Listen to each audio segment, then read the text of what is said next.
యువగలం పుట్టు ఈ ఏడాదికి 2 ఏళ్ళు అయింది. అవును సార్. ఈ 2 ఏళ్లలో మీరు చాలా సమస్యలు చూశారు, చాలా ప్రయాణాలు చేశారు. అవును సార్. మీరు ఆ యువగలం నుంచి ఏం నేర్చుకున్నారు? మంత్రిగా ఏం ప్రదర్శించారు?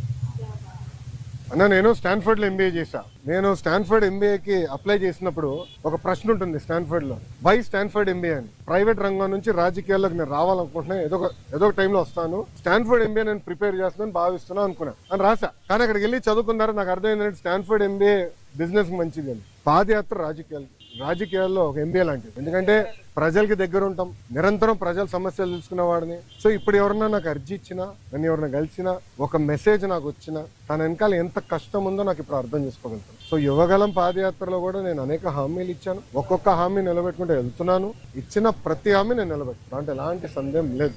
రెండోది, యువగలం పాదయాత్ర అయిన తర్వాత నిరంతరం ప్రజల్లో ఉండాలని నా కోరిక. సో అమరావతిలో కూడా, ఎందుకంటే నాకు మంత్రిగా నాకు బాధ్యతలు ఉంటాయి కనుక, నేను ప్రజల్లో ఉండాలంటే నిరంతరం ప్రజల్ని కలవాలని ప్రజా దర్బారు పెట్టుకున్నా. ఇక్కడ కూడా మీరు చూస్తే వైజాగ్ వచ్చి మీరే ఉన్నారు, కోర్టు కొంచెం లేట్ అవుతుందని పరిగెత్తుకుంటూ వచ్చే తప్ప మళ్ళీ ఇప్పుడు వెనక్కి అక్కడికి వెళ్తున్నా, పార్టీ హౌస్కి వెళ్తున్నా, ప్రజల దగ్గర అర్జీలు తీసుకుంటున్నా, వాళ్ళ సమస్యలు పరిష్కరించే మార్గం నేను